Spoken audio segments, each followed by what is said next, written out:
मुंबईवरून पुण्याच्या दिशेने येणाऱ्या प्रवाशांची टोल लूट सुरूच आहे। साधं पाणी न विचारणाऱ्या टोल यंत्रणांनी प्रवाशांच्या खिशावर डल्ला मारल्याचं दिसतंय। त्यामुळे प्रवाशांनी तीव्र संताप व्यक्त केला आहे।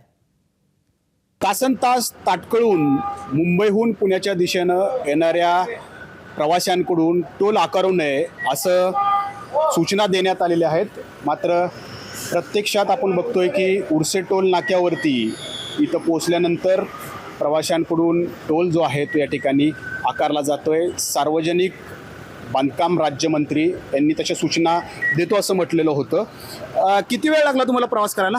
जवळजवळ मला एक 5.5 ते 6 तास लागले। बरं, आता सार्वजनिक बांधकाम राज्यमंत्री आहेत, ते म्हटले होते की टोल आकारू नका इथं, बरोबर, पण काय झालं तुमचं? आकारलं? टोल तर आकारला गेला, पण 6 तास आमचे वाया गेले। टोल आकारू नका, डबलचा फाईन सरकारला करायला पाहिजे टोलवाल्यांना।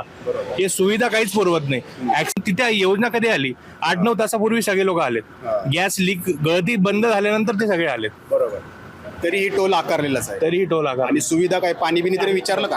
पाणी सुद्धा काहीच विचारलं नाही। ही यंत्रणा आहे जी फास्टॅगच्या द्वारे या सगळ्यांकडून टोल जे आहे ती या ठिकाणी आकारतीये। एकतर सुविधा ज्या आहेत त्या देणं खूप गरजेचं आहे। टोल आकारले जात आहेत, करोडो रुपये रोज वसूल केले जात आहेत आणि प्रत्यक्षात साधं पाणीही या टोलच्या यंत्रणा या प्रवाशांना या दरम्यान पाजू शकलेली नाही आहेत। मात्र त्याच प्रवाशांच्या खिशावर मात्र डल्ला मारण्याचा प्रयत्न या टोल यंत्रणांकडून केला जातोय। कॅमेरामॅन शैलेश जाधवसह नाजिम मुल्ला, ABP माझा, उर्से, पुणे। या वाहतूक कोंडीमध्ये अडकलेल्या प्रवाशांनी संतप्त प्रतिक्रिया दिल्या, त्याही पाहूया। बघा, 1 वाजल्यापासून आम्ही अडकून बसलोय।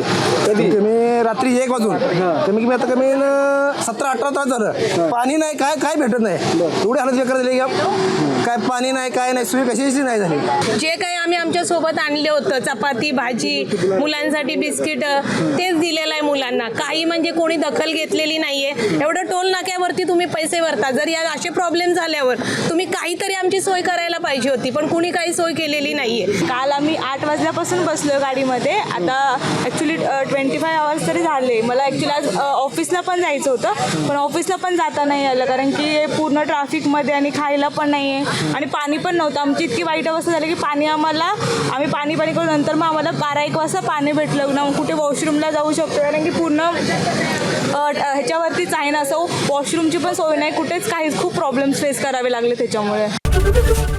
ABP माझा, उघडा डोळे बघा नीट।